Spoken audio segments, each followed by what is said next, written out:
Hello everyone, welcome to module 1. In this module, we will be understanding what proteins are, what are amino acids, what are their different properties, how we characterize amino acids based on their R groups. We'll also understand primary structure, secondary structure, tertiary structure, and quaternary structure in detail.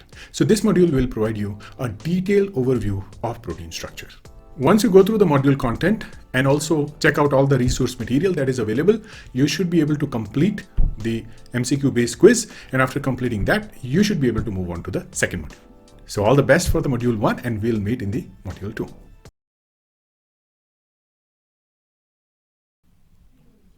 Welcome to module 1. I'm your researcher, Dr. Lokendra Kumar.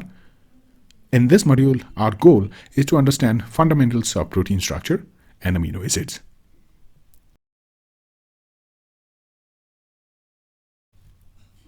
Amino acids are the fundamental building blocks of proteins. They have a common structure with a central alpha carbon bounded to different groups. The core components of amino acids include central alpha carbon. It acts as a backbone of the molecule. It connects 4 different functional groups. Then the next one is the amino group, which is NH2 group. It basically functions as a basic group. It can accept a proton, making amino acids amphoteric. It can act as an acid, or it can also act as a base. Next group is carboxylic acid group, which is COOH. It provides acidic properties and it plays a key role in peptide bond formation. Then we have variable side chains, also known as R groups. This determines the ability as well as identity and the functions of amino acids. It can be non-polar, it can be polar, acidic, or basic. These groups, they influence solubility, charge, and interaction in proteins. Amino acids, they play an important role in protein structure.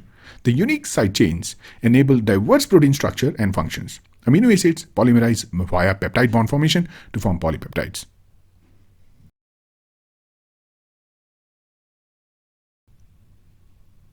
This table summarizes amino acid symbols. Here you can see the full name of the amino acids. We have 3-letter code, and then we also have single letter code. Every amino acid is represented by 3 letters, or also they can be represented by a single letter. As we move along through the modules, we need to remember what are the 3-letter codes for every amino acid and also what are the single letter codes. So I highly recommend that you remember the 3-letter codes as well as the single letter code for each amino acid.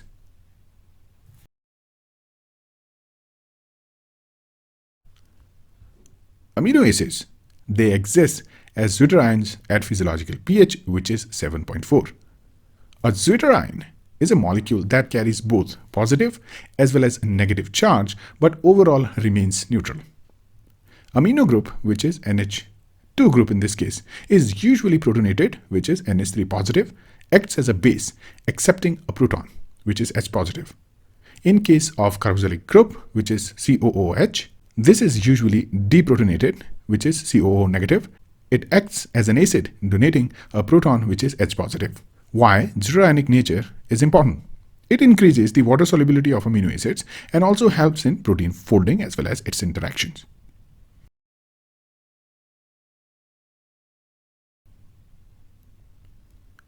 If you remember, in our previous slide, we talked about R groups.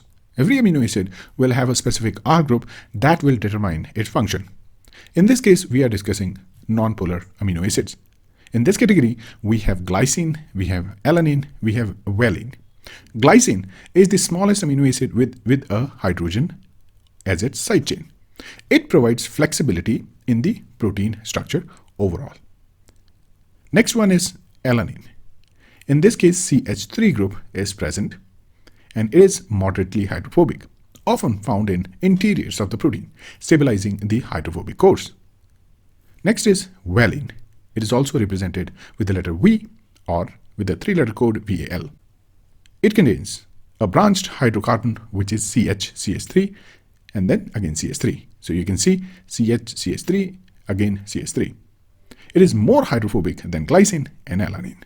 It is frequently found in membrane proteins as well as in core hydrophobic regions. Why hydrophobicity matters? It's really important to understand. Hydrophobicity is required for protein folding, as these amino acids, they help in hydrophobic cores, stabilizing the protein structure.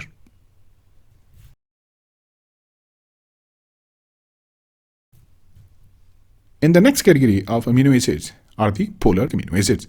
In this category, we have serine, we have threonine, we have cysteine.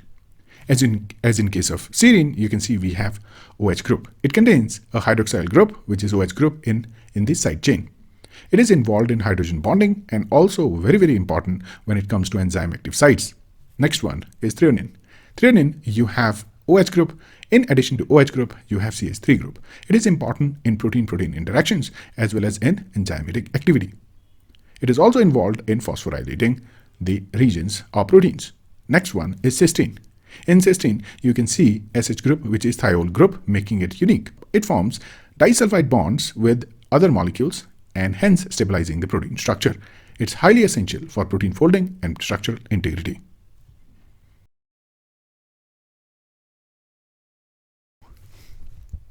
The next category, based on the R groups, are the acidic amino acids. In this category, you can see we have aspartic acid. The second one is the glutamic acid. Clearly, you can see COO negative groups in both these cases. Let's talk about first, which is aspartic acid. It has a carboxylic group in its side chain. It's smaller in size as compared to the glutamic acid. It also plays a key role in enzyme active sites. The next one is glutamic acid. It is similar to aspartic acid, but it has extra methylene group, CH2 group, which is making it slightly larger than the aspartic acid. It functions as a major neurotransmitter, glutamate, in the brain. It is involved in protein interactions, energy metabolism, as well as cellular signaling.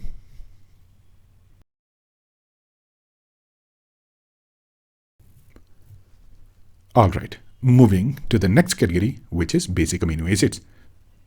The examples include lysine and arginine. Both lysine and arginine, they belong to the basic amino acid groups. They are positively charged at a physiological pH which is 7.4.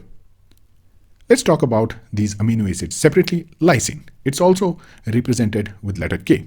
It has a primary amino group at the end and also has a long aliphatic side chain. The long aliphatic side chain you can see, and then the top NH2 group is present right over here. Strongly positively charged, facilitating interactions with the negatively charged molecules such as DNA and RNA as well as phospholipids. It's important for protein-protein interactions, histone modifications, as well as immune functions. The second one is arginine. It contains a specific group which is C double bond NH2 group right over here. It's also known as guanidinium group, which delocalizes its positively charged and making it highly reactive. It plays a key role in nitric oxide synthesis, which is essential for blood vessel relaxation and immune response. It is commonly found in active sites of enzymes and DNA binding proteins due to its strong charge interactions.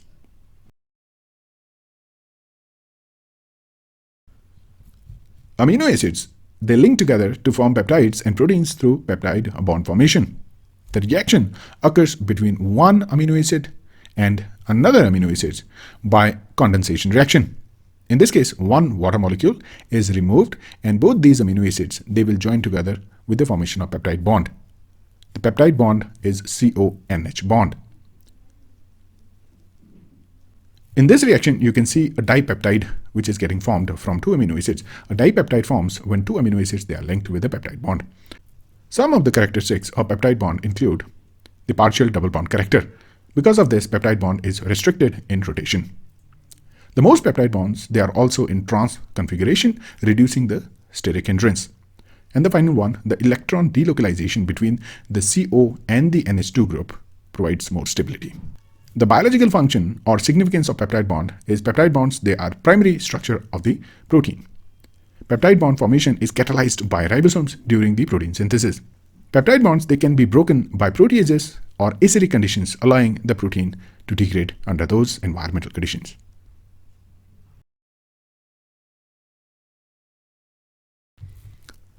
Now let's talk about the structure of proteins.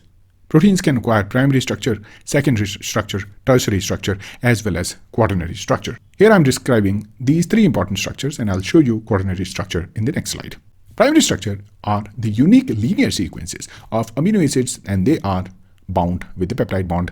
The next structure is the secondary structure, local folding patterns of polypeptide chains into helices and beta sheets. So you can have alpha helices and you can have beta sheets. They are stabilized by the hydrogen bonds between the backbone Third one is the tertiary structure, which is overall three-dimensional shape of the protein. It is formed by interactions of R groups including hydrogen bonds, ionic bonds, hydrophobic interactions, and disulfide bridges.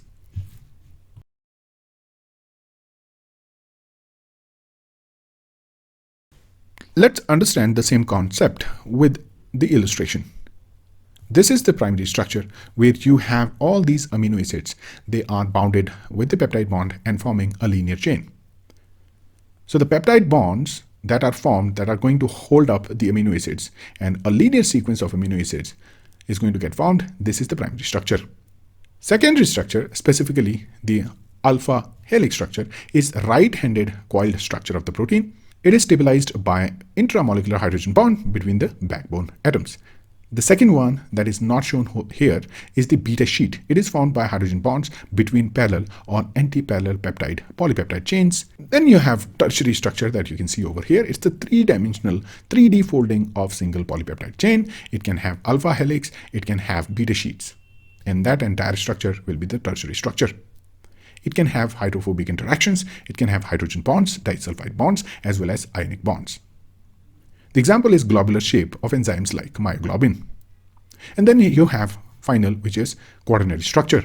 Quaternary structure is the assembly of multiple polypeptide chains or subunits. They are forming functional proteins. They are stabilized by hydrophobic interactions, hydrogen bonds, ionic bonds, and van der Waals forces. The example is hemoglobin. It is composed of 4 subunits, 2 alpha and 2 beta for oxygen transport.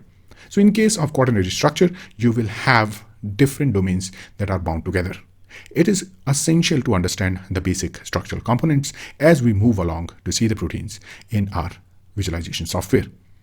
So I hope now you have a better understanding of the structure, specifically primary, secondary, tertiary, and quaternary structure. This was all about the module 1, which is fundamentals of protein structure and amino acids. Let's move on to the next module.